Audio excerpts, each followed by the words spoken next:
Yes, this is the powerful content. Gerald Arado with Chris Bacla Podcast. Nahilang ako. Hindi ako sanay.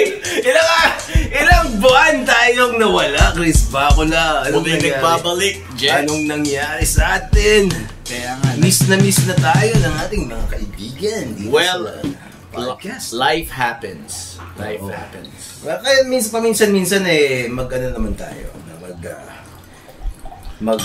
May mga pangyayari sa ating mga buhay na nakakawindang. Etong si Wilmer nung nakaraan sa Facebook. Kasi friends kami sa Facebook. Shout out Wilmer. Wilmer Ong.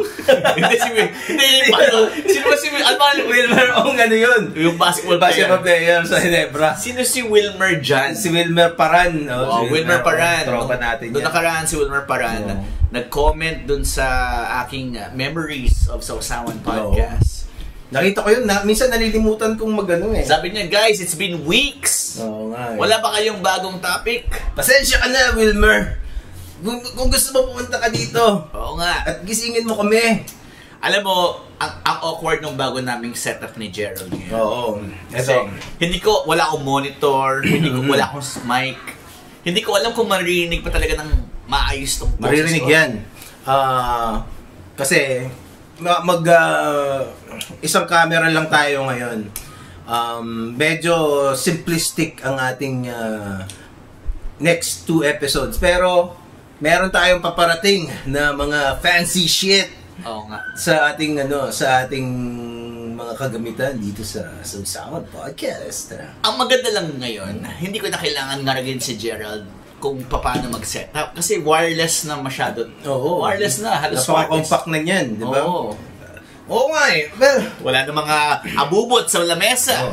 Kung gastusan ko ang podcast, akala mo, kumikita ng limpak-limpak na salapi. Kaya mag-donate kayo sa bawat episodes namin, kahit yung mga nakarang episodes. Pero di ba? Para sa akin kasi hindi naman, parang, di ba tama yung sinabi mo di ba na parang pag meron kang trip, mahilig ka sa golf. Sa golf, yan, yung example mo, di ba? Okay, tennis. Yung tropa ko, yung best friend ko sa Laguna, addict sa tennis yun. Ang laki ng kinagastos So bibili ka ng raketa. Raketa. Hindi ko alam magkano yung raketa niya. Yung mismong forma, parang mga bansagan kang, tennis player ito. Oo, di ba? Yung mga sapatos nila. Ewan ko kung anong klaseng sapatos. Di ba yung may cap ka pa, yung visor, na may visor. Tapos may mga, meron silang mga, katulad din sa basketball, yung mga sneakers, may mga parang pinapangarap sila. Mga Lacoste, ganyan. Hindi, yung mga Jays, mga Jordan, di ba? Sa bagay. Tapos let's say mga special edition na, let's say Steph Curry, di ba? Ganyan Actually bro, hindi ka lang naman nag-iisa dito sa yung endeavor. Yung mga ka-coach ko na nagmumotor, yan, nag-invest sila sa para set-upan yung kanilang underbone ng motor. Oo, di ba? Diba? Para makapag-ingay silang mga ayop sila. Tapos sila lang din nakikinabang doon. Tsaka parang most people, wala naman silang alam na pag dumaan yung motor niya, parang na magandang klaseng motor. It's just another motor. And kahit minsan yung mga click lang na na motor, sineset upan nila yun. Ganun nga yung mga motor nila, tapos mga pintura, iba. Oo, di ba? Parang naka-chrome pa na yung pati yung mga seats, parang yung GV box. Alam mo yung GV box? Well, GV box kasi brand yung GV Pero yung box sa likod ng motor, may mga aluminum daw, chrome. Oo, diba? Hindi ko, amalay ko, gawa lang sa plastic yung mga yun, di ba? Kaya nga, for people na walang hindi alam yung mga ganung bagay, it's just another motor. Unless, let's say, naka-Ducati ka, di ba? Parang, ganda. Kaya Harley Davidson. Kasi yun yung mga crema de la creme. Pero yung, let's say, click lang yung mo, hindi ba sa minamaliit? Huwag naman, Jay. May kakalala ko mga naka-click. Yung mga Mio na, tomboy ka na naka-Mio. Kaya hindi na uso yung Mio sa mga tomboy. ADV. Honda ADV. Naku, yun pa naman ang gusto kong bilhin. Yung mga uso ngayon sa mga botims. Sa bagay, may pinsan na akong tomboy. May malaking motor. PCX, ADV. Kasi yung Mio, nabansagan ng pagtipo. Mio So, ADV na bro. Pero, bahala ko pa naman bumili ng ADV. Pero gusto mo talaga magmotor? Hindi ka takot sa Hindi. Ang sarap magmotor to. Pag nasubukan mo. Meron ako magmotor, pero I mean, ang ayoko lang sa pagmumotor, yung nauusukan ka, tapos Ayun lang. Oo. pag gusto yung gamit, limited lang yung space ng gamit. Eh, gusto ko marami akong gamit, yung sapatos ko, pang gym ko. Yun. Well, yun ang ano mo. Kasi parang dinadala mo yung parte ng bahay mo eh. Oo. Pag nakakotse ka. Yun ang syempre advantage. Nakakatulog ako pag inaantok ako. Advantage ng... Sa motor ba nakakatulog ka sa daan? Ay, hindi. May nakikita akong nakahiga dun sa kaya ng motor seat eh. Buta ka sa naman. Grab rider. Wow.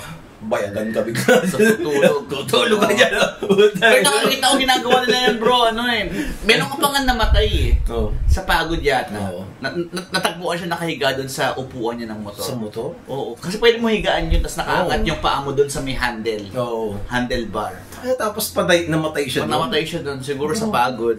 Hindi ba tibubay yan? Hindi mo. Lalaki. Tapos bro, yung mahirap sa mga ganon, yung mga chuper. Mga chuper ng Grab, motor, masyado lang pinapatay yung sarili nila para ma-hit yung quota. Na to the point, hindi na sila tutulog para makabiyahe lang. Oo nga eh, no? Meron akong nasakyan, Grab driver, yung kotse. Galing pa siya ng San Pedro, Laguna.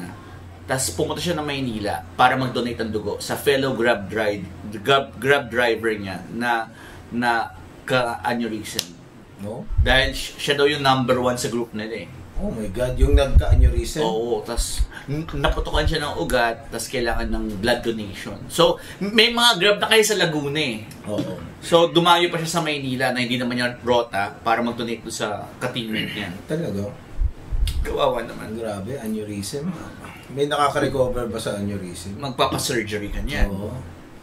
Pero ano stroke din yung yun eh. Parang mas malala na stroke. Ano yun, parang nagkaroon ng bara yung ugat, tapos pumutok. Oo. Pero basically yun din ng stroke eh, di ba? O ang stroke hindi mo alam pumutok. Nagbara lang. Stroke? Parang ganun din. Parang ganun, di ba? Parang... Nasa ba si ChatGPT mo yun eh? Akala mo, kunin ba? Kunin mo yung laptop mo, di ba? Ito na lang, mas convenient to eh. Para wireless. Sige. Sasabihin ko kay ChatGPT, what is the difference between aneurysm and... Dapat iyan mo na lang. Tanungin mo na lang ng voice. Tama lang. Sige. Oh. Maganda kung sabihin ko na lang. Tama lang. Oo nga. An aneurysm and a stroke are both serious medical conditions. Aneurysm is a bulge or ballooning in the wall of the blood vessel.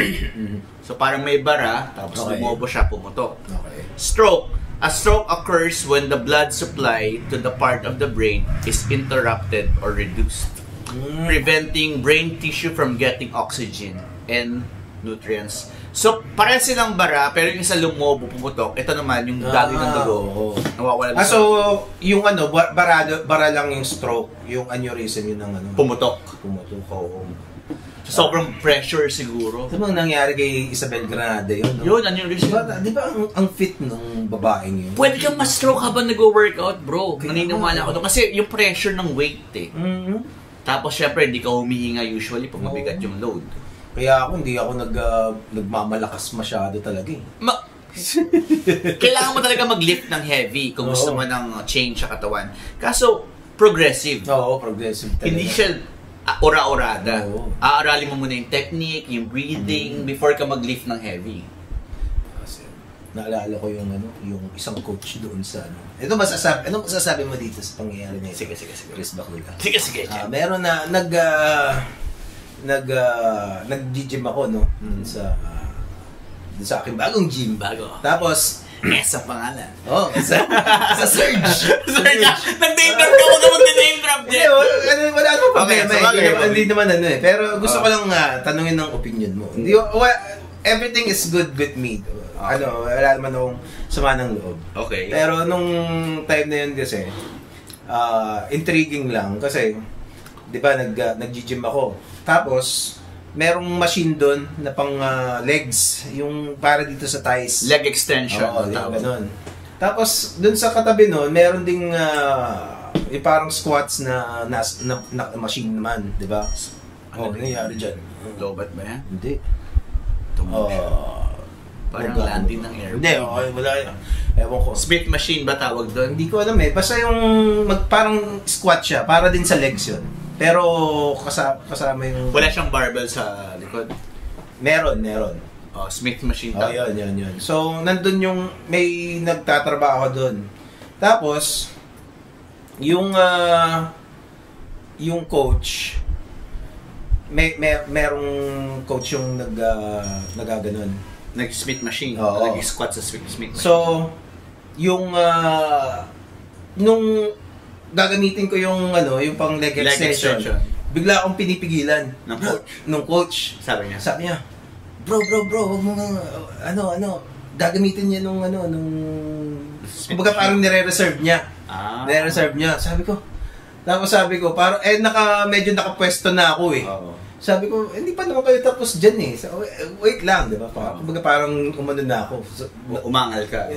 Hindi naman umangal. Sabi ko, tapusin niyo muna dyan. Hindi pa kayo tapos eh, di ba? Tapos, paano mo pinaliwanag kung ano ko yung coach? Bro, wait. May gagamit kasi yan eh. Oo. Ano sabi mo? Sabi ko, nakita ko kasi kakapwesto niya pa lang dun eh. Di ba? Tapos sabi ko, kakaano ba? Kumbaga, hindi pa nila ginagawa yung exercise doon sa Smith machine.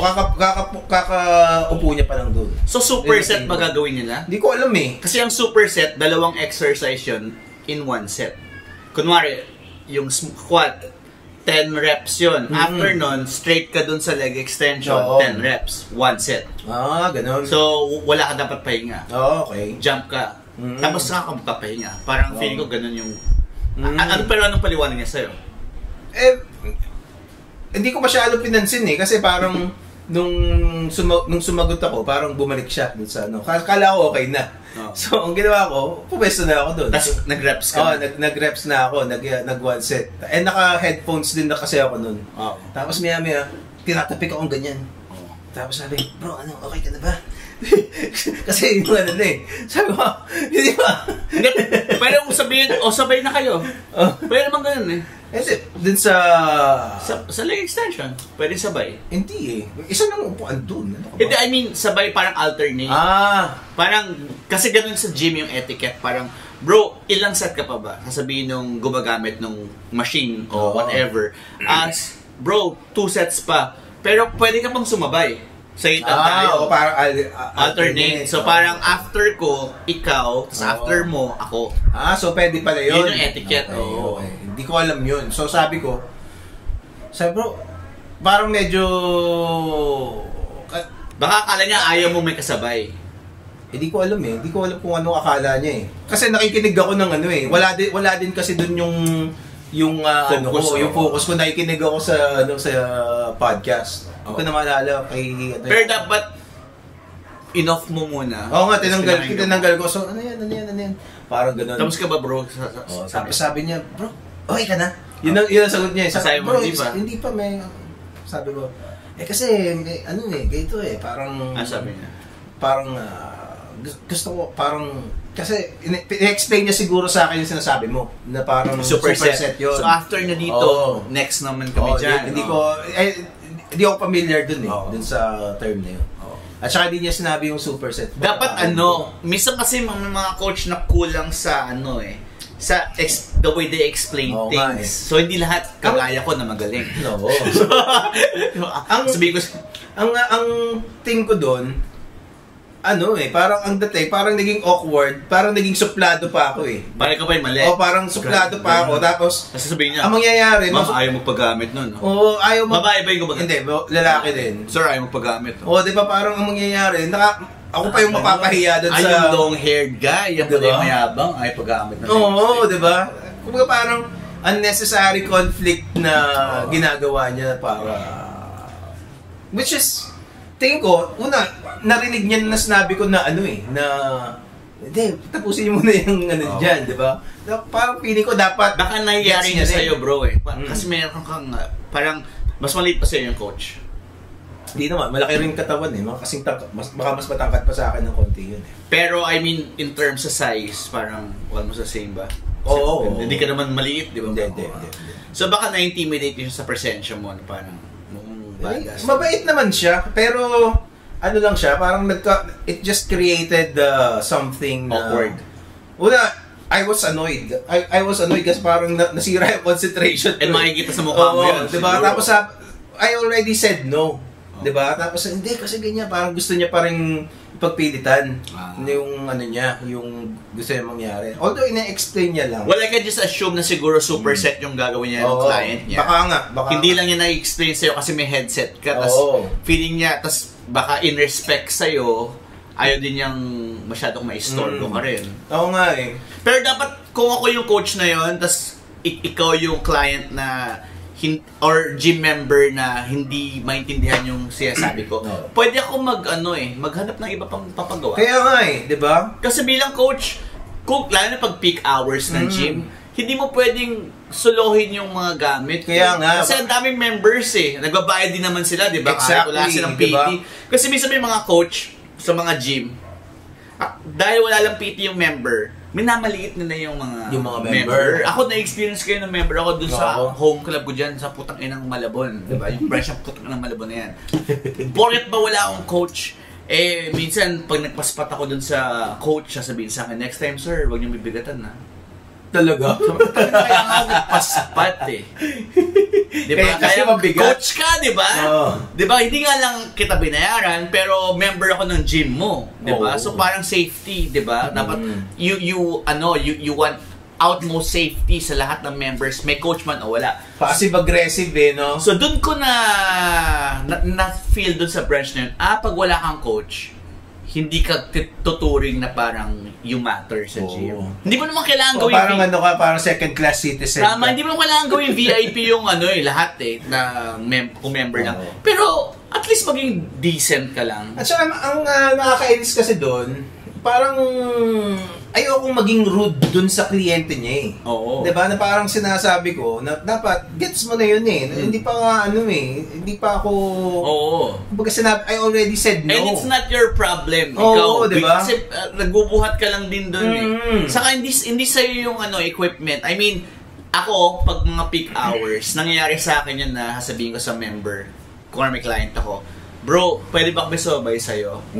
Tapos, yung mga member din, kung ako, gamit ko yung isang machine kasama ng client ko, coach, pwede ba ako sumabay sa'yo? Okay. So, sasabihin ko kay madam, na client ko, ma'am, sasabay siya sa atin, ha? Kasi, sobrang peak hours, kailangan niya mag-back, kagaya natin, mag-alternate tayo. At the same time, mas magiging maganda yung rest period mo. Kaya nga eh. At saka, ang pinakang bothered ako doon, parang di ko alam kung anong naging reaction nung kliyente niya, di ba? Parang so paano natapos yun? Ginawit na ba nila? Hindi, umano rin siya. Parang na-realize niya na sabi ko, bro, I already said no. Sabi ko, kasi di ba parang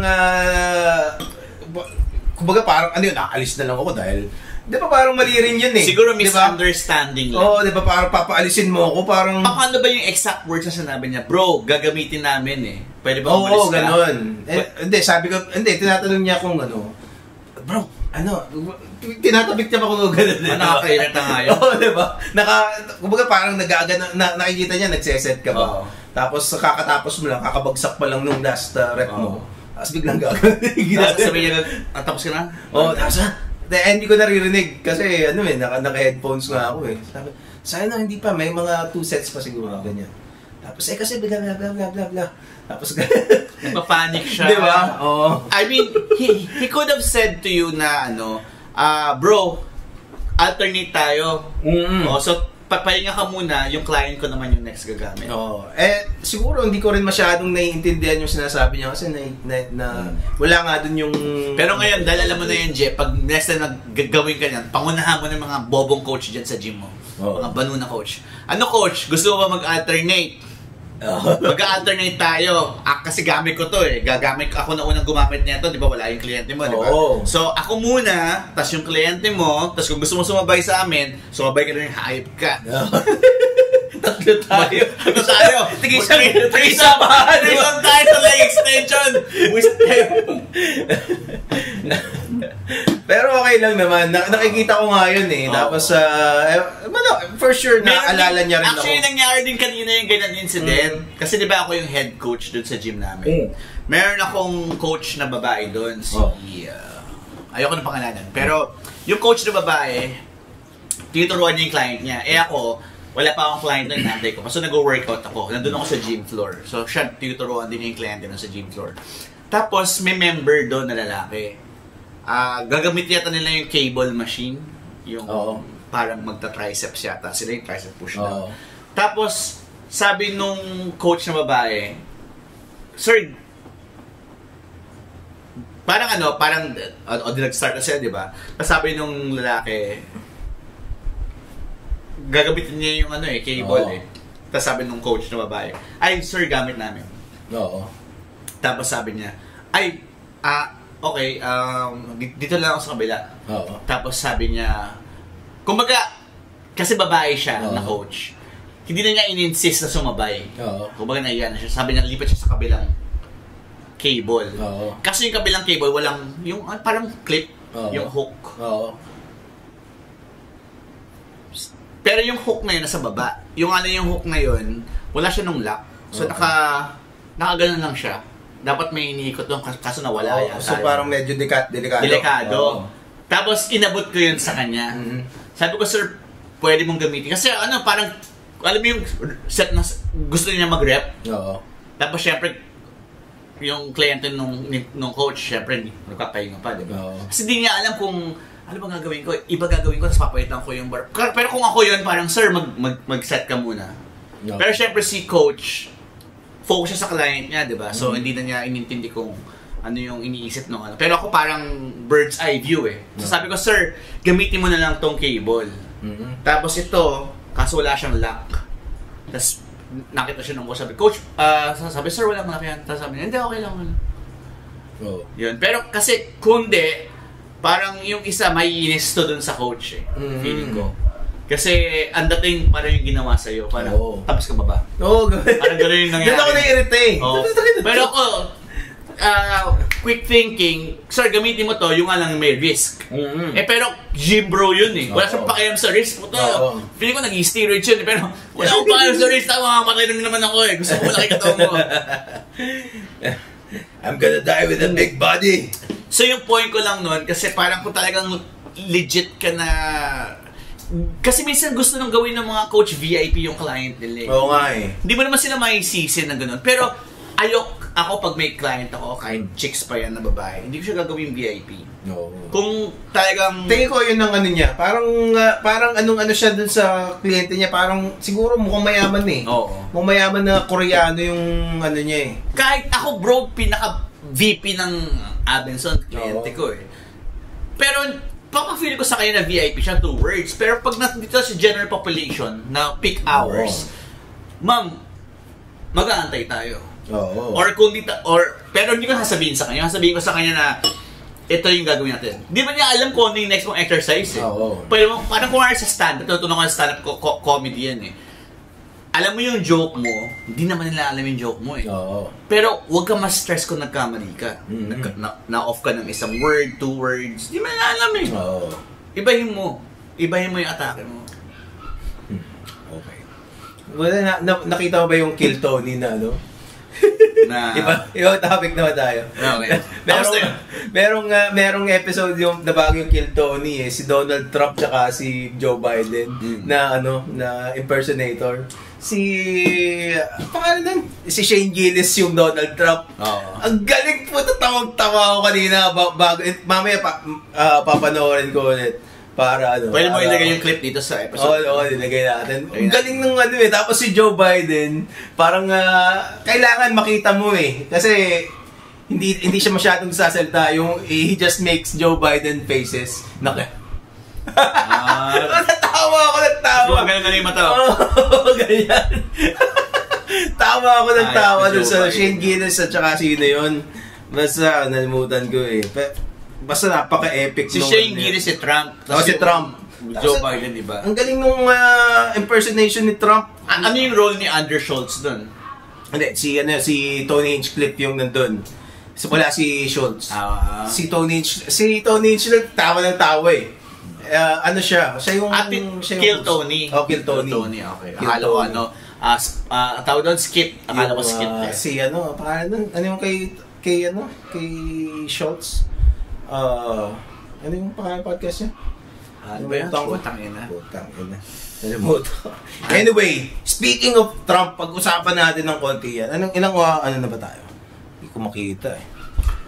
Hindi ko rin makita eh. Oo.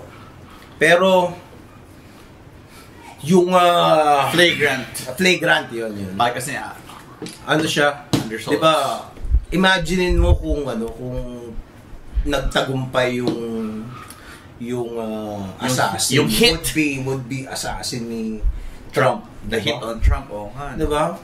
Kasi, ang hindi nare-realize ng ibang mga tao na parang, kala nila, tingin mo ba, diba, ayaw nila kay Trump. Gusto nila mawala si Trump. Ang problema kasi ng mga Democrats, yung kandidato nila, si Joe Biden, ano siya, ulyanin na. Diba? Wala na talaga silang pag-asa. Kailangan na nilang paltan yun. Syempre, may mga Democrats naman na mahal nila yung Amerika. Hindi nila matatanggap na, na putang ina, ulyanin tong presidente natin. Diba? Kumbaga kahit wala na bang iba. Diba? Na ang dami-daming, tingin mo ba, may kakulangan ng matalinong tao sa Amerika? Diba? Wala namang kakulangan ng matalino doon. Diba? Ng capable na maging presidente. Pero si Joe Biden ang ilalagay mo, ulyanin na just because para ma-maintain mo yung status ko ng establishment nila. Si Kamala Harris ba tayo tumakbo? Ano siya? Actually, siya yung VP, gusto niyang tumakbo. Yun nga lang, unpopular din siya. VP ba siya? Oo, siya yung VP. Kaya, nung una, gusto niya maging presidente. Yun nga lang, na-derail siya. Kasi, madami din na-expose yung mga ginawa niya as dati kasi siyang district attorney. Parang, tapos naging senador siya. So medyo coup siya. So nangyari, ang ginawa niya, pinakulong niya yung mga nag-wiwid, dami niyang pinakulong. Tapos merong mga ang nag-expose sa kanya si Tulsi Gabbard eh. So, senador yan. Naging senador ba si Tulsi? Congresswoman siya dati. Hindi ko alam kung congresswoman pa rin siya. Pero maganda yun. Siya yung chick na politician sa kanila. Tapos ngayon, etong si congressman nga siya. Congresswoman. Itong si Kamala Harris, nung district attorney siya, yun, dami niyang pinakulong na dahil, kasi illegal pa yung weed dati eh. Ngayon kasi legal na eh. Tapos nung tinanong siya, tawa siya ng tawa. Tapos ang weird kasi ng tawa niya. Ang weird ng tawa niya. I-play mo dito yung tawa niya para makita natin kung gano'n ka-weird. I-google mo yung tawa ni Kamala Harris na sa YouTube. Kamala Harris laughing. Tapos siya, merong mga prisoners na hinabaan niya yung sentence hinabaan niya para gawing parang basically free labor, parang slave labor para dun sa mga proyekto. A friend in need is a friend indeed. Hakaloka. Tapos yung mga timing kasi, tumatawa siya pag may mga awkward na mga question. Pero tawang-tawa talaga siya, no? Oo. Baka may tignan mo yung Kamala Harris impersonator. Merong magaling na Kamala Harris impersonator na babae. Kahawig niya rin. Tapos siya? Tapos, before we get to all that, I am Kamala Harris. My name is Vice President Kamala Harris, first woman VP. My pronouns are she and her. I am a woman sitting at the table wearing a blue suit. My pronouns are she and her. She, fi, fo, fum. Oo nga. Ang galing eh. So woke si Kamala. Dati hindi. Pero dahil uso yung woke sa kanila ngayon, naging woke na rin siya. Pero siya eh, parang ang sinasabi sa kanya, DEI Vice President siya eh. Kaya siya pinili ni Joe Biden, dahil black siya at babae siya. Oo nga. Asian, African Indian So, siya eh. mixed na hindi mo maintindihan. Oo. No? Tapos, pero nung nagde-debate sila nung pipili ng nominee ng mga Democrats, nagdebate sila si Kamala tsaka si Joe Biden. Tinatawag niyang racist si Joe Biden nun. Pero sa US, no, talagang dalawa-dalawa lang ngayon nagalaw. Hindi kagaya sa atin, mga 7, 8. Kasi yung party system kasi sa kanila, Democrats and Republicans. Tapos merong independent, meron ding libertarian, pero libertarian kasi si Kanye West, di ba, tumakbong presidente yan. Anong partido siya? Independent ata yun. Independent si Kanye West. Hindi naman siya conservative eh. I wouldn't mind kung manalo ulit si Trump. I wouldn't mind at all. Kasi nakita natin kung gano'ng ka-ulyanin to si Biden. Oo eh. Ang maring, let's give him another chance again. Ang problema kasi kay Joe Biden, ganito ang problema nila. Si Joe Biden kasi, doon sa sistema kasi nila, meron silang tinatawag na primary. Kasi di ba parang ngayon maglalaban sa pagiging presidente sa election, isa sa Democrat, isa sa Republican. Si Joe Biden sa Democrat, si Trump sa Republican. So bago ka makapili ng nominee doon sa Republican and Democrat, meron silang tinatawag na primary. Magde-debate yung lahat ng mga pwedeng tumakbo sa Democrats. So nandun ganun nang nangyari dati kasi Kamala, dati tumakbo siya presidente. Pero natalo siya sa primary ni Joe Biden. So si Kamala, si Gabbard, si Beto O'Rourke, tsaka si Pete Buttigieg. 'Di ba? Yung mga 'yon naglaban yun sa mga sa pagiging presidente. Tapos napili nila si Biden. Yan yung 2020 elections. Ngayong 2024, dahil ulyanin na nga si Joe Biden, in-skip nila 'yon, dinaya ng mga Democrats para hindi magkaroon ng primary. Kasi merong isang Democrat na pwedeng tumakbo, yung si RFK Jr., si Robert F. Kennedy. Kennedy yun. So, pwedeng masilat nun yung posisyon. Dahil si Joe Biden yung kandidato nung establishment, 'di ba, yung Democrat establishment. Pag nasilat nila, parang si Trump figure yun eh. Hindi siya kumbaga may mga anti-vaxxers view siya eh. Si RFK Jr. Naging guest din ni Joe Rogan yun eh, si Robert F. Kennedy. So, medyo rebelde yun sa mga Democrats. Kung matalo si Joe Biden, di yun na magiging nominee ng mga Democrats. Yung mga Democrats would be forced to support him. Ayaw nilang mangyari yun. Kaya ginawa nila, pinorgo nila yung primaries. Na sinasabi nila, parang dinaya nila, parang it's undemocratic. Kasi dapat, yung mga Democrats, may mga tao dapat na mabigyan sila ng chance na maging nominee rin. Tapos kailangan matalo muna sila ni Biden. So in-skip nila yon. Parang hindi tayo magpa-primary, si Biden talaga yung natin. Si Trump naman, dahil sobrang popular niya sa mga Republicans, nung nag-primaries yung mga Republicans, hindi siya sumali sa debate. Kasi si Biden ba pang ilang term? First term pa lang. First term si Joe Biden. And hopeful siya na makapag second term pa siya. Right now, ang bali-balita ay baka bumitaw na siya. Kasi pine-pressure na siya na mag-relent eh. Kasi nga ulyanin na nga siya eh. So yung ibang partido niya. Kasi sa kanila may mga donors sila, syempre, yung mga Republicans tsaka sa Sino kapalit niya? Yun ang problema. Surprise. Dahil hindi sila nag-primary kasi yun ang silbi ng primary eh. Yun ang isang silbi nun. So let's say may nangyari na hindi maitutuloy yun nung nanalo sa primary, at least may pagpipilian ka pa. Sino bang mga naging popular dun sa debate ng primaries? Since wala silang ganun, wala silang ngayon mapagpilian kung sino yung papalit kay Joe Biden.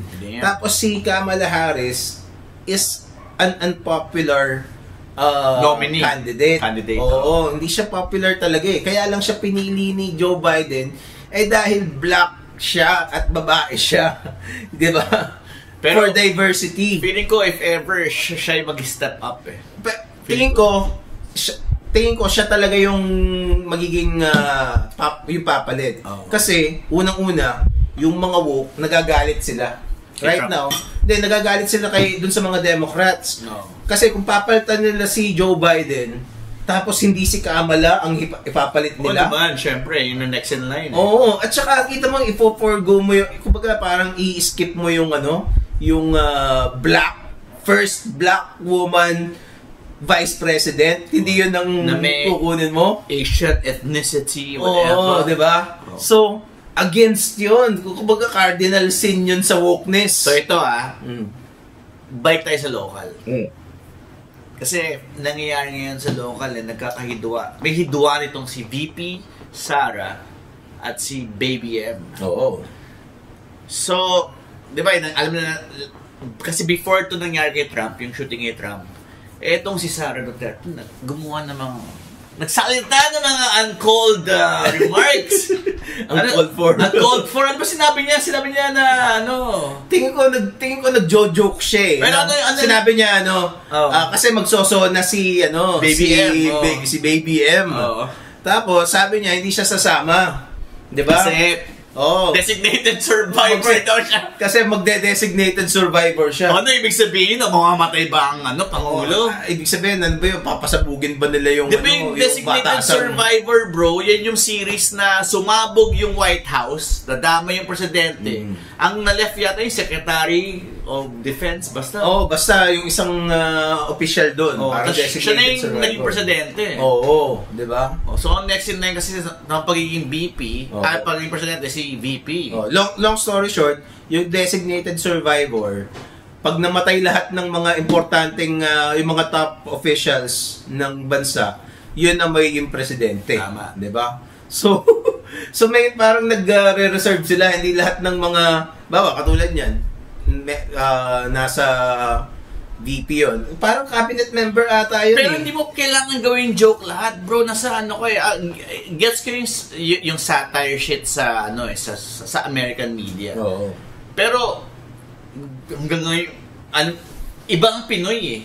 Well, iba ang Pinoy culture eh. Ang thing kasi diyan, may reputasyon kasi yung mga Duterte na joke na pumapatay, 'di ba? Oo nga. Diba, si yung kay Digong, kay Tatay Diggs, yung pagpatay ng mga pusher, mga addict, yun ang niya, tinakbo niya. Itong si Sara talaga nang Google Pay talaga. Oo, diba? Sinuntok nga yata niya yung Pero ako naniniwala ako na joke lang yun. Yun nga lang, tingin ko hindi niya na-realize na masama pala yung implication ng joke niya. Kasi hindi naman siya nakinig sa tatay niya in the first place eh. Di ba dati nag-aaway ba siya noon? Kung dapat hindi siya VP, dapat siya yung presidente. Oo. Nauto siya. Tapos nagalit si Duterte sa kanya kasi napaikot siya ni Gloria. Oo.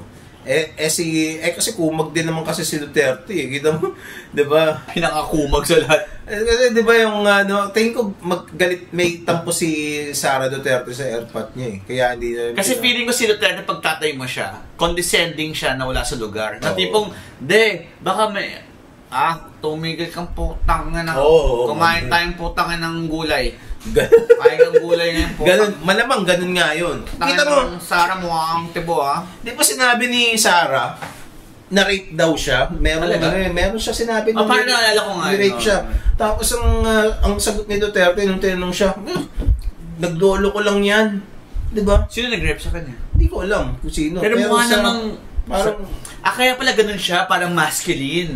Kasi usually bro pag ayoko sabihin. Once sinabi naman ni Sara Duterte. Teka, alam ko ganun. Basta meron akong narinig na interview ni Duterte na hindi naman totoo yan. Invento lang niya yun. Parang ganun. So ito, totoo man o hindi, meron kasi akong ex na namolest siya nung bata siya.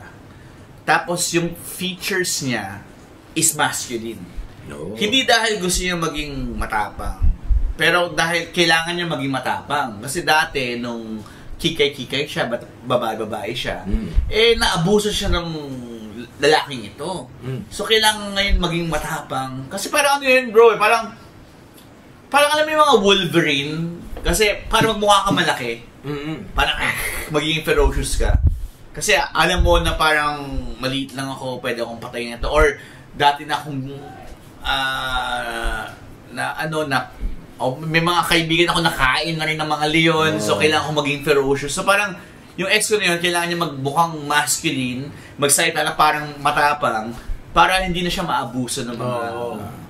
And short hair siya. Baka, naisip pa baka ganun si Sarah. So parang, na-feel ko parang, kaya pala siya ganun. Babae siya. Di ba, the Philippine election frontrunner calls his daughter a drama queen for saying she was raped. Di ba? Di ba? Kung ikaw yun, buong bansa sasabihin nung the most popular person in the Philippines during that time, sasabihin, drama queen ka. Nasa na yung mga woke dyan. Tapos airpat mo yun. Bakit diba? pala mga woke na kumakampi kay Sarah Dutz? Di ba? Dapat mga woke, mga equality, women. Well, kasi, umbrella, di ba? Kasi ang problema ng nung Duterte, hindi napasa ni Duterte sa mga anak niya yung magic niya eh. Di ba? Although, to some point, kasi katulad niya, nung mga madami sa mga maka Duterte, hindi bilib kay Sarah. Kahit yung mga taxi driver na sasakyan ko, sabi, maka Duterte sila, pero si Sarah, anong masasabi mo doon? Hindi kasi hindi siya si Duterte. Pero may rumors daw na siya daw yung malupit eh. I don't know. Na mayor eh. Hindi daw si Duterte, siya daw yung malupit. Maaari. Pero, yung iba din, parang, hindi, babae kasi yan eh. Hindi ko, yan. Dude, kung napanood mo yung House of the Dragon, ganyan din yung conflict. Kasi babae, kasi ito hindi ako spoiler sa House of the Dragon, meron kasing, yung king nun sa House of the Dragon, si Viserys the First, ang anak niya, na panganay, babae, si Rhaenyra Targaryen. Tapos wala siyang anak na lalaki. Diba? Hindi siya makabuo ng anak na lalaki. Siguro nakabuo siya ng anak na lalaki, namatay pa. Namatay pa, stillbirth, ganun. So siya yung dapat maging maging queen. Kasi siya yung anak pangalan na anak Kaso, itong hand niya, si Otto Hightower, sinabihan yung anak niyang babae na chicks. Makipagsiping ka kay kay Viserys the First. Akitin mo siya. Tapos, yun, nung inakit ni Alicent itong si Viserys the First, nag-chuk-chak na siya, tapos napaibig niya si King. Tapos nabigyan niya ng anak na lalaki si King. So, yun yung next in line. Kasi lalaki siya. Pero dapat hindi, di ba? Dapat si Rhaenyra, kasi siya yung napangakuan na Actually, gumawa pa nga siya ng, ng testament ng will na if ever na mamamatay ako, si Rhaenyra dapat ang maging queen, yung mag-succeed sa akin. Kaso naiba-iba na yung kwento kasi nung mamamatay na siya, kasi mayroon siyang sakit parang siya may cancer. Habang nagde-date, habang naginip siya, tapos inasakar siya ni Alicent, yung asawa niya, biglang nasabi niya na may isang senator na yata.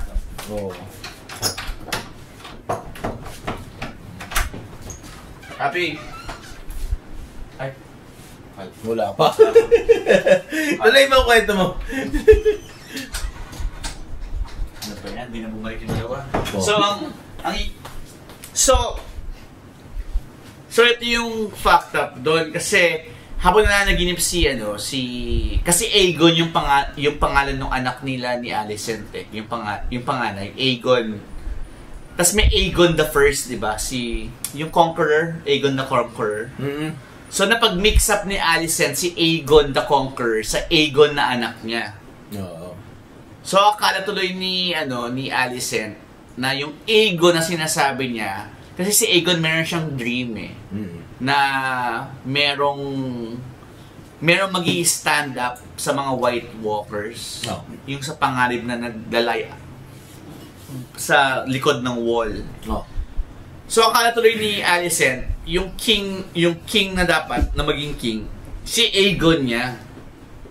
Yung Aegon na anak niya kay Viserys the First. Pero hindi. kwento yun ni Viserys na matagal na, kung nakwento niya kay Rhaenyra rin yun eh. So parang na-misinterpret na sinabi niya sa council niya na parang, sabi ni Viserys bago siya mamatay, yung anak ko daw yung dapat maging hari, hindi si Rhaenyra. No. So doon naging fucked up. So inangat niya yung anak niya, siya yung naging king, tapos si Rhaenyra dahil babae siya, napilitan siyang lumipat doon sa Dragonstone. Yung kaharian ni Stannis Baratheon dati. Okay. So, ang ibig ko sabihin ngayon, pag babae ka, kahit sa Game of Thrones ka, and even until now, second-class citizen ka pa rin. Until, di ba? Kasi naghahanap siya ng lalaking anak eh. Walang naibigay eh. Well, yun nga, yung mga, lalo na kung lalaki ka, iba kasi talaga pag yung leader mo ay lalaki. Kahit sa Chinese. Oo, di ba pinag-usapan natin yan dati? Although wala rin namang problema kung naging babae. Kasi let's say, madami na tayo. Dalawa na yung naging leader natin na Cory. babae. Cory tsaka si ano. Pero sabi mo nga, di ba, kaya siya naging leader kasi wala nag-step up. Yung tinatawag supposedly Namatay. Pinatay or naduwag. Diba? So, yun. Or na-impeach, kagaya ni Erap. Kaya si Gloria si Gloria makapaglaro. Sa bagay, diba? Diba? So, yun ang thing. Pero ba't kaya, no? Balik natin, kay si Sara Duterte, isa yun sa mga very obvious na reasons kung bakit hindi kasing dami. The respect is there, don't get me wrong. Diba? Dahil anak siya ni Duterte, nire-respeto siya ng mga DDS. Pero, iba yung bilib nila kay Duterte kesa kay Sara. Ang problema, ito, di ba ngayon, si Sara, tsaka si Sara yung sasabak, di ba? Bakit si Sara yung sasabak? Kasi yung dalawang sons, yung si Baste kasi bata pa eh. Yung isa. Bata pa. Yung Yakuza, pag bintangan Yakuza yun. Yung sabi ni Trillanes, si Paulo, si Pulong, di ba? Si Pulong. Yun dapat ang mag-step up eh. Kaso, pero ayaw niya, di ba? Bakit daw? Hindi ko alam. Hindi ko get. Dahil Yakuza siya! Hayop siya! Oo, sabihin niya, dahil ako mamatay. Sorry. Yakuza yung hayop ng Pulong na yan. Ayon kay Trillanes, meron daw siyang tattoo, di ba, sa likod. Pero, tingin ko, hindi siya nag-step up. Na parang, ngayon, si Sara kasi tingin ko, masaya siya sa pagiging siga niya eh. Pero mahina si Sara. Pero ito ako, hindi ko siya sabi mahina mga babae. They are not fit to lead. Pero nung ahente ako ng gamot, hindi siya tumatanggap ng mga babaeng medrep nun masyado. Bakit? Kasi nabubuntis. Oo. So may maternity leave na tinatawag, di ba? So ngayon, puro lalaki lang. Kasi ni maarte nila kahit sa mo yasain, kahit maginitan. At saka pag nabuntis ang babae, pag nanganak na yan, most likely, malamang magre-resign yan. Saka kahit anong sabihin mo, bro, na parang, pwede ko naman gawin yung ginagawa ng mga lalaki, hindi ako magbubuntis. Pero I mean, talaga, magbibilad ka sa initan, tapos wala ka ng pakialam sa pagkababae mo, parang hindi mo gusto maging maganda. Parang kahit pinakapangit na babae, gusto maging maganda kasi ikaw. Sa bagay, diba? Tapos mag-aaksaya ng panahon para gawin mo. Tama ka, no? Kahit pinakapangit na babae, nag-lipstick most of them, di ba? Magpapaganda pa rin eh, di ba? Well, generally speaking, syempre kaya tigilan niyo ako na walang kaartihan ng mga babae kahit yung pinakapangit. At ngayon, pero ang weird, dahil sa mga feminist ideology, may mga maganda na gusto maging pangit. Dahil maganda na sila, bro. They want to be unfuckable. Dahil maganda na sila. Kasi 'di ba, yun yung isang mag-Google ka ng mga woke women before and after. Doon may kilala nga akong tibo, maganda eh.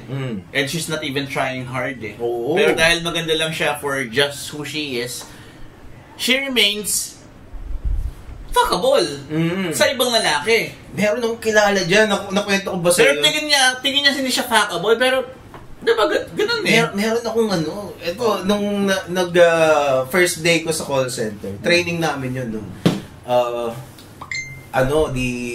ang aga ko nun, diba? Tapos, nung dumating ako, meron pang mas maaga sa akin. Merong magandang chick. Magandang chick, parang parang Angel Locsin na ganun ang datingan eh. Angel Locsin at his prime, hindi yung yung Angel Locsin na malaking panty. Hindi yung lumba-lumba Locsin. Angel Locsin at his inner prime. Tapos, sabi ko, ganda nito Tapos, nandun siya sa may dulo. Tapos ako, ayoko namang maging creepy, di ko man siya tinabihan. Doon ako sa kabilang dulo, di ba? So, nakaganyan ako. Tapos, naghihintay lang ako, hindi ko siya pinapansin. Di ba? Kasi ayoko nga magmukhang creepy eh. Tapos siya yung tumatawag sa akin, kinakausap niya ako. So, swerte ko naman. Tuwa ako, di ba? Tuwa ako.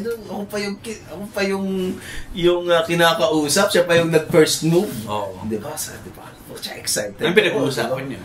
Tapos nagkwentuhan kami nung nalimutan ko na eh, pero nagtatawanan na kami.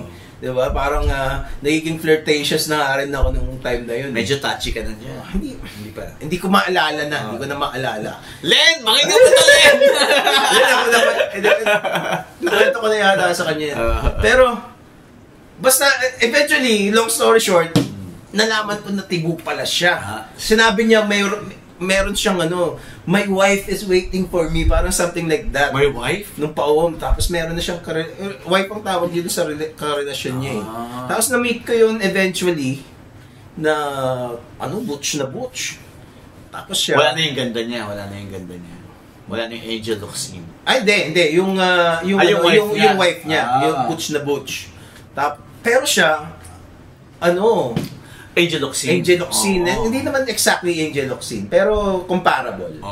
Tapos, natutuwa akong, after nung narinig ko na may wife siya, edi parang deflated ka na sa ano ba yan. Parang, akala ko naman sinuwerte na ako, di ba?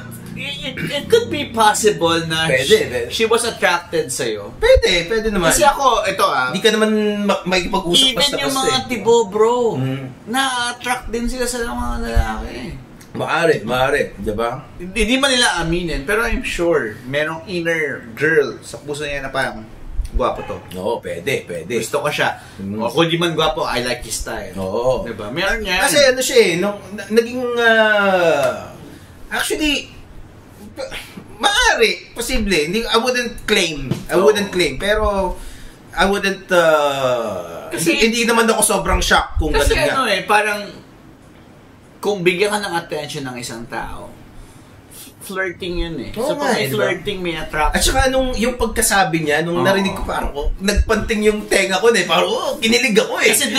Kasi ito ako, this is coming from a guy na who's fucked women na may asawa, may boyfriend, alam mo yun? Na parang the fact na nakipag-usap siya dating may edits di ba? Coming from your boy na the fact na nagbibigay siya ng panahon sa'yo na kausapin kayo ng intimate shit na gano'n, meron siyang tendency na pwede. Hindi 100%, pero parang sa sales, no? The fact na nagtanong, magkano ba kotse? Hindi ka naman bibili, pero pwede kang bumili. Magkano ba motor? Okay. 80k down payment? Okay. Paano yung installment? Pero tuwang-tuwa ako doon pag kasi after that, parang hindi ko na dinismiss ko na siya na na to, hindi na to. Parang hindi na ako mag-aaksaya ng oras makipag-flirt sa kanya. Pero pag tumatambay kami, tuwang-tuwa ako doon kasi ang gandang babae. Tapos pag may magandang babae na may mga chick dun sa call center, minamanyak niya, kinukwento niya, sinasabi niya, binubulong niya sa akin kung ano gusto niyang gawin. Sabi niya, parang, tangin, sarap siguro niya. So ito meron tapos, imagine mo sa Angel Locsin, sinasabi siya, syempre na-imagine ko. So ito meron akong bro, ito yung sinasabi ko sa yung dadayuin natin sa Tanay. Dadayuin natin ito. Meron akong client dati na ganyan. mukhang babae. Hindi man sobrang angel of sin, pero may kinakasama siyang babae. No. And nasabihan ko na siya, willing ka ba mag-podcast? Sabi niya, game coach, game. Para malaman natin yung nasa puso ng mga ganyang babae. Yan, ito. Maganda nga. Yan. Tibo yan? Tibo siya. Okay. Ayan siya. Kina-coach ko talaga ito. Okay. So, ayan. Kemala siya. So, ngayon, dadayo tayo sa kanyang bilyaran. Okay. Sa Tanay Rizal. Okay. At imimit natin siya at lalaspagin natin si Bugoy na Koy sa mga malalaman natin na kahindik-hindik na mga kwento sa kanyang sex life at kanyang love life. Sige. Pero alam niya na yun na pag-uusapan natin. Alam niya na, nasabi ko na yun. Pero kailangan lang natin dumayo sa kanya at Sige. Lalo na, bombail na tayo ngayon. Tama. No. Sabi ko na sa kanya yan, kinakabahan nga. Sabi ko, relax ka lang. Actually, madami tayong pinaplano. About saan ang mga possible na topic? Relationship, sex, teka. Update? Nasaan yung parte na... Wala bang cut yan? Wala bang cut? Pwede mag-cut kung may nasabi ka na di ko okay ilabas. Yan. So, game na yan. Pupunta na siya sa kanyang bilyaran. Promote natin yung kanyang bilyaran. Tol, makapangyarihan ang ating mga bagong rig. So, ayusin natin yan. So, Jet, tapusin na itong episode na to. Kung saan na tayo nakarating. Teka, pero may hanging ano ba tayo? Yung kay Kay Sarah. Hindi ba? Pero yun, problema nila yan na yung Duterte Magic seems like kasi pag nakita mo yung itsura ni Digong ngayon, parang bali na yung niya, yung katawan niya, naglalakad siya. Merong pero naglalakad pa rin siya. May ginawan ko ng video yun sa Comics Man. Pine-present siya ni ini-introduce ni Willie Revillame. Rodrigo Roa Duterte. Tapos si Duterte para siyang basta ang tanda na parang it looks like his body was breaking. Tapos parang siyang si Joe Biden, ganun na. Pero speaking of Willie Revillame, nakita mo itong kay Gretchen Ho interview? Sa akin. Hindi ba? Pag-usapan natin yan. Sige. Ito din natin. Nakita mo ba yung landian na yan? Hindi ko napanood yung video eh. Nakita ko yung nakita ko yung meme lang.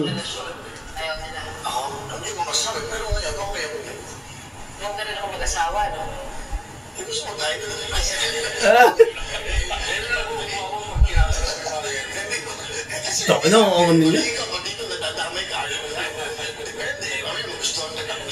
dapat nga ako umiwas sa mga tulad nyo. Dapat ka iiwas sa tao may magandang puso. Magandang puso. Iiwas sa tao hindi illegal ang ginagawa. Paano kung gusto ko ng loyal? Shit! Bigyan na ng loyal to orange. Ibig sabihin hindi loyal si Hindi. Ito si Gretchen,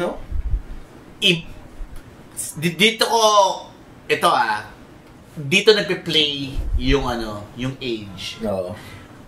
Dati nung ahente ako bro, meron akong chick, batang-bata. Siguro nung time na yun, nasa 16 years old pa lang yung bata na yun eh. 16 years old siya. Ay, nangyari. Ay, oo nga pumunta sa akin. Teka. Na-release na yung Kraken. Sige, tuloy mo lang. 16, college student siya nung medrep ako sa Batangas. Tapos ako nun mga 20 years old. Mga mini yan, sexual. I know. Hindi, pero na yun, 12 pa lang yung nun. Pasok na yun. 2009, 8, ganyan. Pero ito yung boss ko kasi, matanda na. Siguro nung time na mga 40 years old na yung boss ko nun, 41. Tapos, tinira ng boss niya yung chick ko na yun. Tinira niya yung chick ko na yun. Kasi yung boss ko, mataba. Kasi, Mas matino pa ang tingnan si Willie Revilla eh. Talaga? Hindi ko naisip na matitira niya yun. Pero, gusto type siya ng boss ko kasi sabi ng boss ko, bata, gusto ko yung babae mo. No. Maganda, bata. Bigyan mo sa akin yan.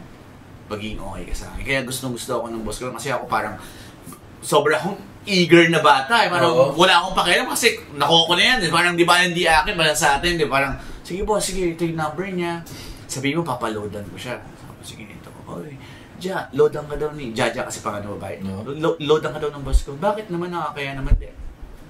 So, nung nakikita ko si Willie Revilla, may nakinawas ko si Gretchen Ho. Yung mga iba siguro sasabihin sleazy si Willie. No. Nakita ko yung response ni Gretchen Ho. Pwede. Pero loyal ka ba? Anong konteksto ng pagkasabi ni Gretchen na loyal? I mean, sabi ni Willie kasi, pwede nga kita maging asawa kung okay sa'yo eh. Kaso ayaw mo mag-asawa eh. Sabi niya, pwede naman. Pero loyal ka ba? Yun. Puta, pwede. Yun. Pero yung mga netizens, hindi nila maintindihan yung konsepto na kahit pangit si Willie, yung mga bata nga gaya ni Gretchen Ho, magugustuhan si Willie kasi hindi na to about yung yung looks eh. Dude, capable. You would also need to consider si Gretchen Ho to eh. Ano ba, bakit pumupunta siya dyan? Si Gretchen Ho yan eh. Matalino yan. Kumbaga, meron siyang she also knows how to play. Well, how I wish na all girls parang lahat ng na-fuck ni Weinstein ay bobo. Eto, sa bagay, may punto ka dyan. Hindi ko sinasabing hindi kayang makuha ni Willie Revilla si Gretchen. No, kasi yung actually example ko yan eh. Let's say yung mga nagmamaganda na chick na mga bata, sabi nung college ako, 'di ba? Hindi ko kailan ba? Kasi before, meron akong mga kilala na babae na sabi, nandidiri siya kay Willie Revilla. Ang yaman ni Willie Revilla. Sabi ko, yung mga may mga artista na chick si Willie Revilla nakakantot niya eh, di ba? Tapos kung i-wine and dine ka niyan, dalhin ka niya, bigyan ka ng mga Louis Vuitton niyan. Tingin mo hindi ka makakantot niyan? Saka tingnan mo bro, si David Cho na lang na artist, painter, pangit, di ba? Pero ang daming mga kanakalan maganda kasi dahil artist siya. At saka sikat siya, may pera siya. At saka may ginagawa siya na parang hindi siya focus sa bitch. Kung focus ako sa ginagawa ko sa craft. Yun si Willie Revilla. Kaya nga eh. Saka, ganito kasi, ang mga babae kasi, hindi naman talaga masyadong particular yan sa, itsura! Mismo! Ang nila is, yung maging, yung security. Kahit gaano ka agwapo, kung hindi sila secure sa'yo. Kanina nga sa Walter Mart, naglalakad ako sa putang inang mall na yun eh. May nakita akong babae, ang ganda, ang pangit ng jowa. Mukha namang walang pera yung jowa kasi buras-buras yung short. Pero ba't sinatsaga ng babae na yun yung pangit na lalaki? Matanda na ba yun? Bata pa siguro, siguro wala sa mga 20s, mid-20s. Alam mo, ba't yan sinatsaga yung lalaki na yun? Siguro lalaki parang busila kang aking pagmamahal sa'yo. Parang yung buwan at ang araw. Sa ngayon, girl. Pero nakasakay ka na ba sa Lamborghini? Sabihin ko sa'yo, nakasakay ka na ba sa Lamborghini? Nakapunta ka ba ng Paris, France? Kaya ano man lang, Mercedes-Benz na lang. Nakapunta ka na ba ng Paris, France? Sabihin mo, kausapin mo ako pag nakapunta ka na. Kung Boracay lang eh. Kasi yung post ko, yung magagandang hotel sa Boracay. Kasi yung post ko nung meron pa ako, nung akala ko hindi niya kaya eh. Pero, in-underestimate ko siya eh. Experience. Money. Kasi ahente ka ng gamot, magaling ka magsalita. So parang, kahit na mataba to, na hindi masyadong gwapo, nakalimutan ko yung the power of the tongue. Di ba yun? Si Kibuloy nga, di ba? Ilan na ni Kibuloy? Hayat na Kibuloy yan. Although, meron akong isang kaibigan. Take ko, hindi naman sila nanonood ng podcast eh. Pero ito, yung chick na yun, hindi mo siya super ganda. Pero maganda siya. Kumbaga, at times, pag pumorma siya, you can consider her as hot. Diba, ganyan. Tapos yung boyfriend niya, na naging asawa niya, pangit talaga. tropa ko yun. Mabait na tao yun. Pero pangit eh. Pangit talaga. Kumbaga, parang undeniable na pangit. Oh. ang joke nga namin doon, ano siya? Si Batayan. Batayan? Ba't Batayan? Batayan ng kapangitan. Hayop ka, Jen! Hindi kasi, ganito yung ano niya. Kumbaga, yung batayan siya ng kapangitan kasi, kumbaga parang pangit starts here. Gets mo? Parang pangit starts here. Kumbaga, kung medyo pumogi-pogi siya ng konti, hindi mo na siya pwedeng sabihin pangit. Diba? Pero, kumbaga, konting lamang lang ng paligo, hindi mo na pwedeng sabihin pangit siya eh. Pero, as it is, sa state niya, kumbaga, parang kung may mas pangit pa sa kanya, pangit na talaga. Ganon. Ganon siya. Kaya tawag namin sa kanya Batayan. Kumbaga parang siya yung marker ng pangit. Hindi niya alam yan. si Batayan. So ngayon, etong gaito yung yung relationship nila. Nung time na in-announce niya yung tawag dito, yung engagement nila. May mga nag-comment. Sabi, is this a joke?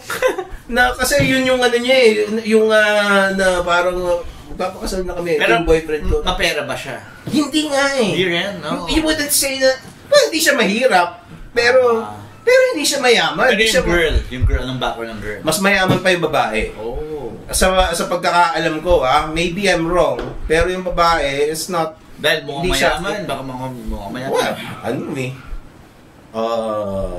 anong tawag doon? Assumption din. Assumptionista. San Lorenzo. Oo, di ba doon? Oo. So, hindi mo mahirap mapasok doon, di ba? So, ganun. Pero, so may mga pangit din talaga na sinuswerte. Pero ang ibig ko sabihin, ako, nung una ko rin nakita yung video ni Gretchen Ho, sa kanyang winner video me, sabi ko, napaka-sleazy talaga ni video me. Parang kung tingin mo, papatulong ka ni Gretchen Ho! Pero nung pinanood ko ulit, kaya parang, panoorin mo kasi ulit eh. Panoorin mo ulit Tapos, hindi, tol, ganito So, panoorin mo ulit. Panoorin mo ulit. Hindi mo sa tao, hindi illegal ang ginagawa. Paano kung gusto ko ng royal? Ayun, bigyan na ng royal to orange.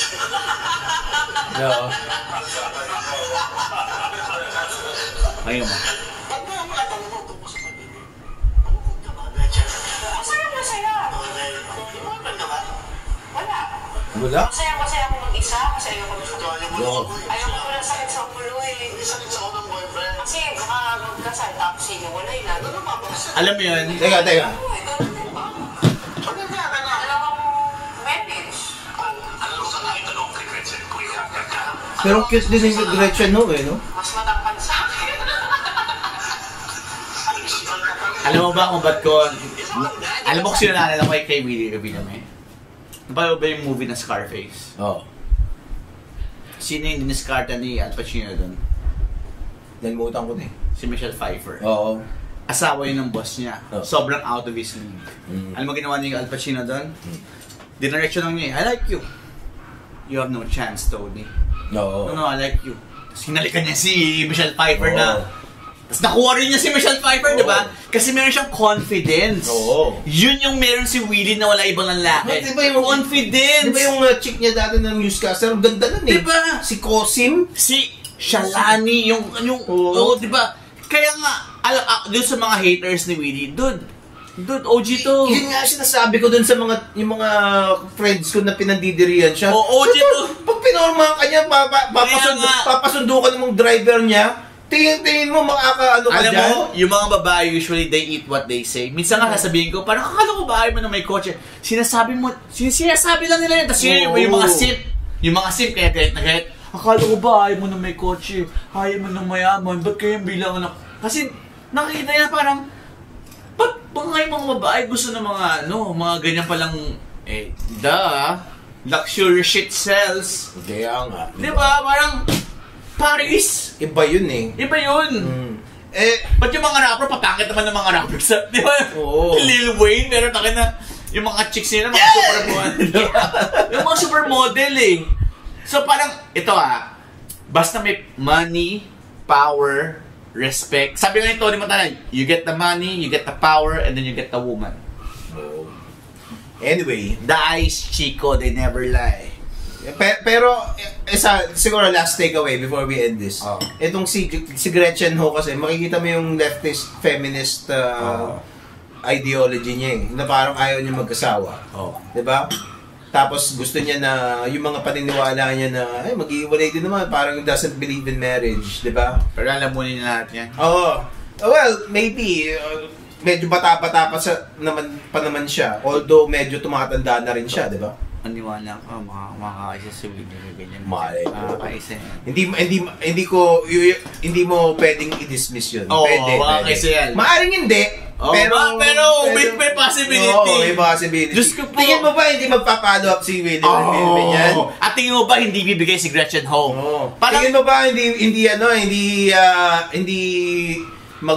mag-offer si Willie na Willie, Gretchen, baka gusto mo magbakasyon. Bro, sa dami ng babae na nag-declare na independent sila sa akin, until na hindi pa, kasi ngayon, si Gretchen Ho,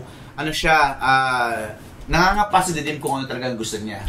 As here comes a man, very mature, diba, very established, offering this kind of enlightenment. Curious yan, sige nga, ano bang meron dyan sa sinasabi mo? Pwede. Tandaan mo, bro, maraming mga director nung araw. Pero si Willie Villamil, tingin mo ba seryosohin din si Gretchen mo? Siyempre, hindi mo nasabihin yan, di ba? Si Robin pa di ba, seryosohin si Mario Rodriguez, hindi mo alam. Well, sinabiyosan naman kasi pinakasalan. Pero kahit na may asawa siya dati. Well, it doesn't mean na it doesn't. Malamang si Cristo Ranillo dati nung sinabihan ni Manny Pacquiao na si seryosohin, umasa rin yan. May asawa na si Manny Pacquiao kasi. Pero malamang kaya yan natira si Cristo Ranillo kasi pinangakuan ni Manny Pacquiao na parang, sige, para sa'yo, ang titin na to. Pero ito ka ngayon. Ano sabihin niya? Ano ka ngayon, Cristo Ranillo? Di umano. Naging hot item yan. Oo nga. Yun yung rumors dati. Siyempre, hindi natin alam talaga. Di ba? Wink, wink. Para sa'yo, ang laban na to. The preacher's daughter, Manny. Si Armin na rin to, nag-i-chick niya. Diba? Pero di ba Christian yun, di ba? Si Matt Ranillo, pastor. Gumanap na Jesus. Diba? Tapos pastor siya in real life. Tapos naging bold star. Tapos nanahimik. Bakit nanahimik? Anong ginawa? Naging bold star pati si Cristo Ranillo, di ba? Ba't nanahimik? Anong ginawa? Sino support? Anyway, tapusin natin ito. Please, bako lang. Dahil hanapin ko yung app dito sa Mas mainit pa nga sa Christopher Bin ng mga dito. Iba dito sa Sausawan. Dahil matagal kaming nawala, extended episode to. Tama. Diba? Teka, hanapin natin yung So, para kay Wilmer talaga to. So, Wilmer, naintindihan. We feel you, Wilmer.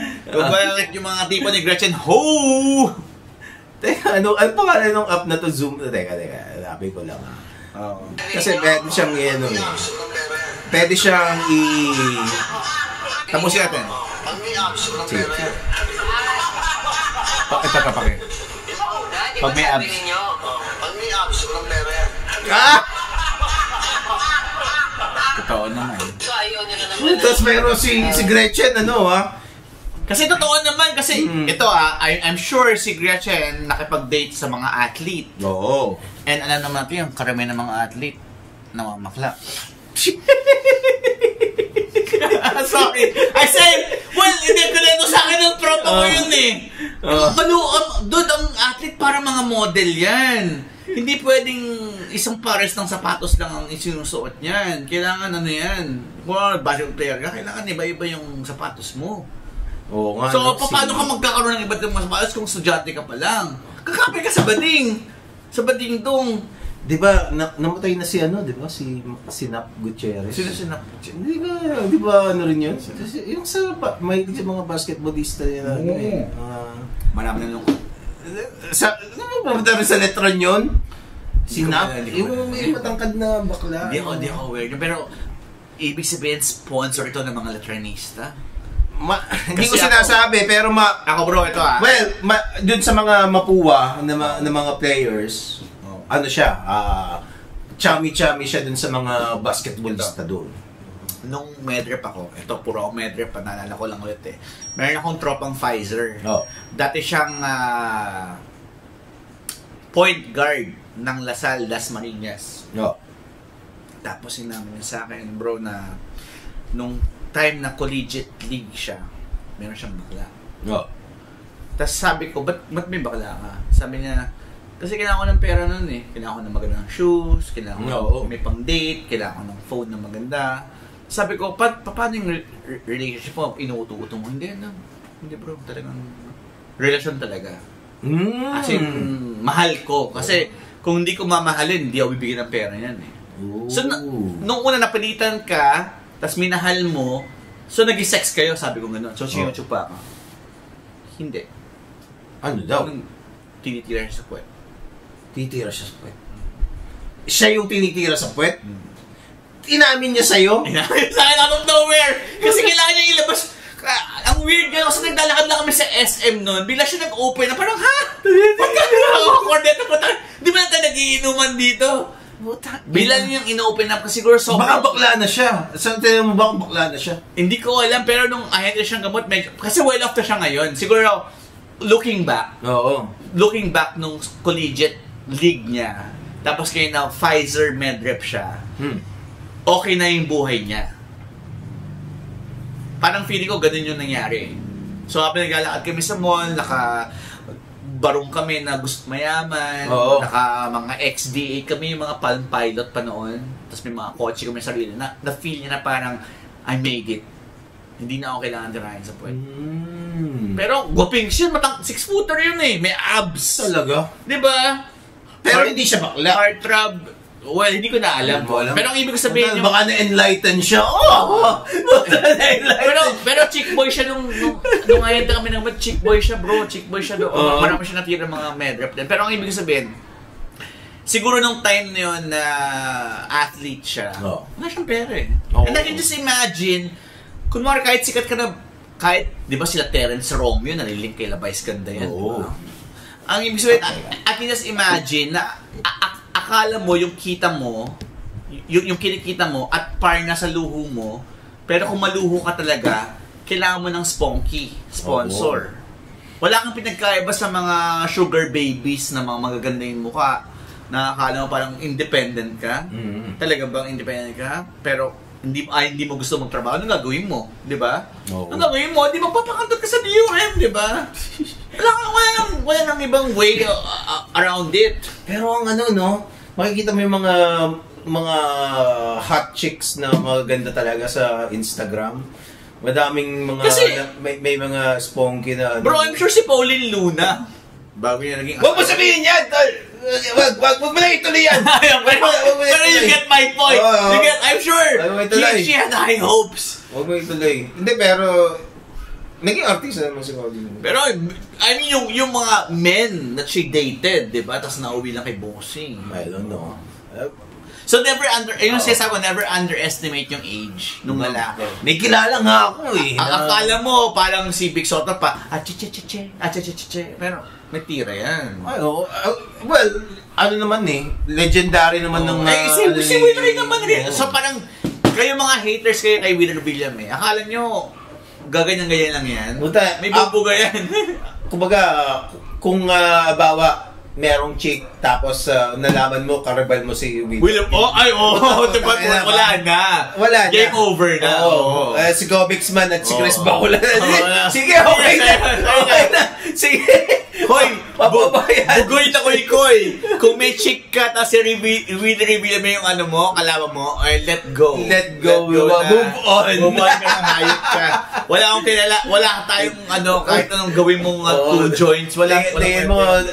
Unless si Chavit Singson ka, di ba? Unless. Yun, di ba? Yung nga isip mo. Yun. Ayoko na. O kaya congressman ka rin, di ba? Marami akong alam.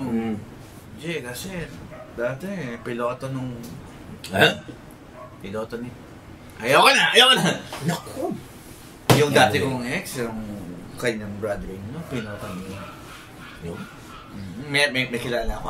Alam mo, yung piloto na yan, baka, ano siya, nung hindi pa sikat yung... ay, mamaya ako kwento ko sa'yo. Nung hindi pa Kung sikat... nakikinig ka! Isang ano siya prodigal, nung hindi pa sikat... sis. nung hindi pa sikat yung iniidolo niyo, may chismax na ako kung sino yung... Anyway, tapusin na natin to. Chick ni Ninong! Tapusin na natin to. Cheers, Chris Pacula, sa pagbabalik ng Sausawan Podcast. Itaas nyo. We're out! Paalam.